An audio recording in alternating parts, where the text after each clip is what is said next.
Do like share and subscribe, और कृपया करके इस चैनल को बढ़ाने के लिए आप इसको सब्सक्राइब कीजिए, साथ साथ अपने दोस्तों के बीच में भी इसको शेयर ज़रूर कीजिए। धन्यवाद। गुड इवनिंग फ्रेंड्स, आज की अपडेट कुछ इस प्रकार से है। कनाडा, यूके और अमेरिका की ही तरह ऑस्ट्रेलिया में भी खालिस्तानियों ने एक प्रोटेस्ट मार्च का आयोजन किया था।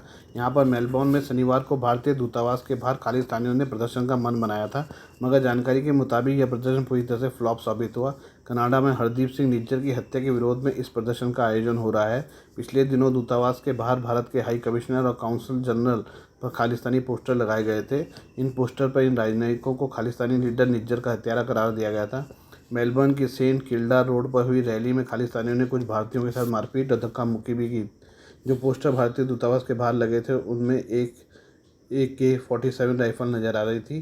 पोस्टर पर किल इंडिया लिखा हुआ था और बंदूक की फोटो को देखने से लगता था कि जैसे इस पर पाकिस्तान झंडा बना हुआ है। ऑस्ट्रेलिया के मेलबोर्न में ही 29 जनवरी को खालिस्तान समर्थकों और भारत समर्थकों के बीच झगड़ा हुआ था। खालिस्तानी समर्थक पंजाब की आज़ादी के लिए जनमत संग्रह के नाम पर इकट्ठा हुए थे। 18 जून को सरे ब्रिटिश कोलंबिया के एक गुरुद्वारे की पार्किंग में निज्जर की गोली मारकर हत्या कर दी गई थी। रिपोर्ट्स के मुताबिक भारत की एजेंसियों ने निज्जर पर खालिस्तानी आतंकवादी होने का आरोप लगाया था। जाने माने कनाडाई पत्रकार टेरी मिलेवेस्की ने पिछले दिनों एक ट्वीट किया था। इस ट्वीट में ही उन्होंने जानकारी दी थी कि खालिस्तानियों ने भारतीय राजनयिक को हत्यारा बताने के लिए दुनिया भर में रैलियां करने की योजना बनाई है। उन्होंने यह भी बताया था कि Khalistani San Francisco, Birmingham, Ottawa में भारतीय राजनयिकों पर नज़र रख रहे हैं। इंटेलिजेंस सूत्रों के मुताबिक भारत ने राजनयिकों की तस्वीर वाले पोस्टरों में खासी चिंता जताई है। मेलबोर्न में भारतीय वाणिज्य दूतावास ने विदेश मामलों और व्यापार विभाग और ऑस्ट्रेलियाई संघीय पुलिस के अधिकारियों के साथ 2 अलग-अलग ब्रीफिंग की है। सूत्रों के मुताबिक भारतीय अधिकारी इसे बहुत गंभीरता से ले रहे हैं और संबंधित ऑस्ट्रेलियाई अधिकारियों से लगातार संपर्क में हैं। शुक्रवार को भी भारतीय राष्ट्रीय सुरक्षा सलाहकार NS अजीत डोभाल ने अपने ब्रिटिश समकक्ष के सामने खालिस्तान का मुद्दा उठाया।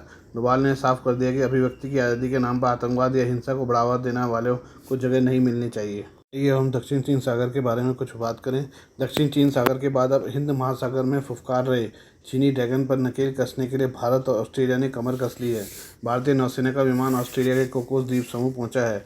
ऑस्ट्रेलिया का यह द्वीप समूह रणनीतिक लिहाज से बेहद महत्वपूर्ण है और यहाँ से हिंद महासागर में चीन की हर हरकत पर पूरी नज़र रखी जा सकती है।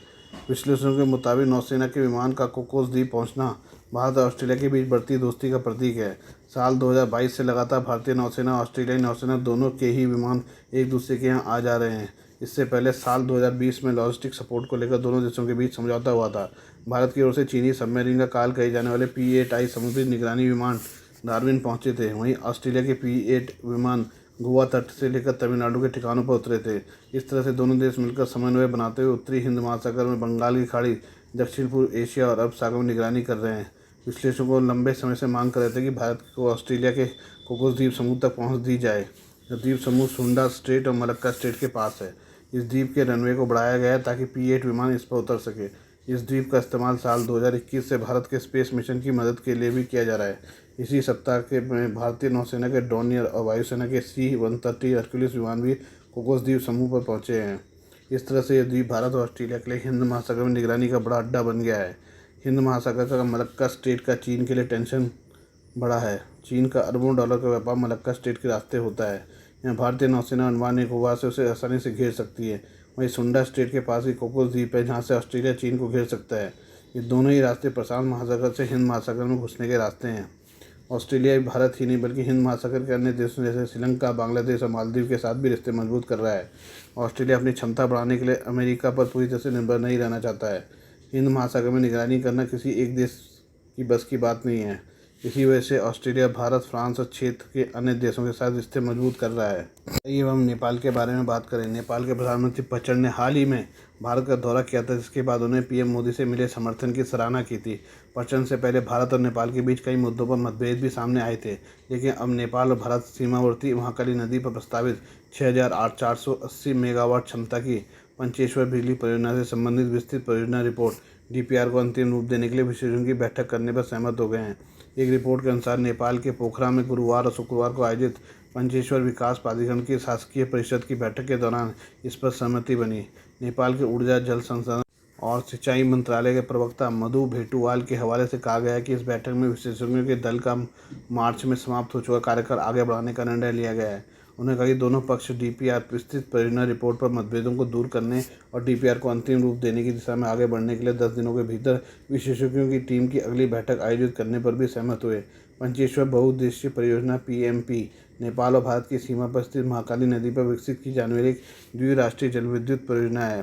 परियोजना का विकास 1996 में नेपाल और भारत के बीच हस्ताक्षरित एकीकृत महाकाली संधि के अंतर्गत होना है।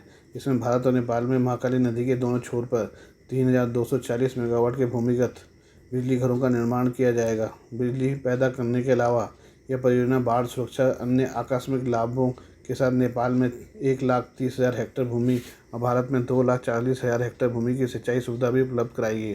कुछ मुद्दों पर मतभेद होने के कारण पंचेश्वर परियोजना की पारस्परिक रूप से स्वीकार्य डीपीआर को अंतिम रूप नहीं दिया जा सका था।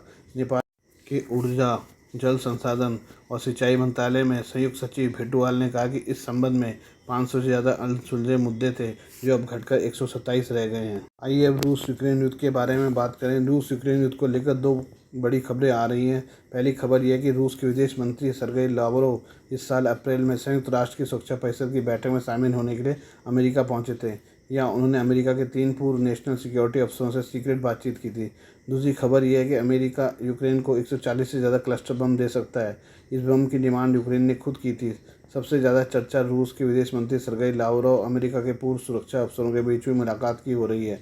कयास लगाए जा रहे हैं कि अब जल्द ही रूस और यूक्रेन के बीच चल रहा युद्ध खत्म हो सकता है। इसके लिए सीक्रेट तौर पर अमेरिका और रूस के बीच बैठकें शुरू हो गई हैं।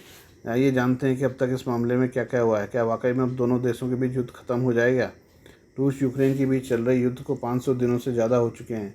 आधिकारिक आंकड़ों के मुताबिक इस युद्ध में अब तक 14,000 से ज़्यादा आम लोगों की मौत हो चुकी है। 30,000 से ज़्यादा लोग घायल हैं। करीब 80,000 से ज़्यादा जवान दोनों तरफ से मारे गए हैं और ये लगातार बढ़ते रहे हैं। इस युद्ध के चलते दुनिया के कई देश प्रभावित हुए हैं। रूस ने यूक्रेन के कई क्षेत्रों पर कब्जे का दावा किया है। उधर यूक्रेन भी पूरी ताकत से जंग लड़ रहा है। यही कारण है कि अब रूस को भी कई मसलों पर पीछे हटने में मजबूर होना पड़ रहा है। अमेरिका की NBC न्यूज़ ने इसको लेकर खबर प्रकाशित की है। इसके अनुसार इस साल अप्रैल में रूस के विदेश मंत्री सर्गेई लावरोव न्यूयॉर्क पहुंचे थे। रिपोर्ट्स के मुताबिक इसके जरिए रूस ने बैकडोर से यूक्रेन युद्ध खत्म करने के लिए प्रयास शुरू कर दिए हैं। सर्गेई ने न्यूयॉर्क दौरे के दौरान अमेरिका के 3 पूर्व सुरक्षा अधिकारियों से बातचीत की थी। इसमें रूस के कब्जे वाले यूक्रेन इलाकों को लेकर भी चर्चा हुई। NBC की रिपोर्ट के अनुसार अमेरिका की तरफ से पूर्व अफसर रिचर्ड हास ने बातचीत की है। Richard council on foreign relations के प्रेसिडेंट भी हैं। इसके अलावा यूरोपीय मामलों के एक्सपर्ट चार्ल्स कुपचान और रूस मामलों के एक्सपर्ट थॉमस ग्राहम भी बातचीत का हिस्सा थे। दोनों ही व्हाइट हाउस और फॉरेन मिनिस्ट्री से रिटायर हो चुके हैं।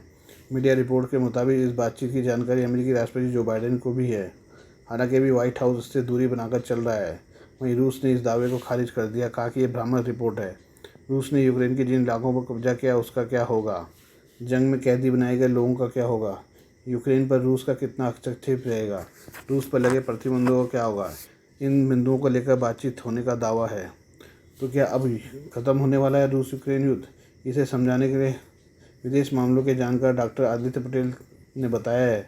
उनका कहना है कि रूस यूक्रेन युद्ध लंबा खिंच रहा है, अब इसकी ज़रूरत नहीं है। इसके चलते सिर्फ ये दोनों देश ही नहीं बल्कि दुनिया के कई देश प्रभावित हो रहे हैं। रूस को बड़े पैमाने पर आर्थिक नुकसान हुआ है और अभी हो रहा है। यूक्रेन पूरी तरह से तबाह हो चुका है। हालांकि अमेरिका और अन्य 25 देशों की मदद से यूक्रेन ने रूस को मुंहतोड़ जवाब जरूर दिया। यही कारण है कि तमाम कोशिशों के बावजूद रूस सीधे तौर पर यूक्रेन को हरा नहीं पा रहा है। अब रूस में भी इस युद्ध को लेकर आक्रोश भड़कने लगा है। उन्होंने आगे कहा कि रूस चाहता है कि इस तरह से युद्ध खत्म हो। हालांकि यह भी नहीं चाहेगा कि इसमें कहीं से भी वह छोटा या हारा हुआ दिखे। वह सम्मानजनक तरीके से युद्ध को रोकना चाहता है। यही कारण है कि रूस अभी ठीक मौके की तलाश कर रहा है।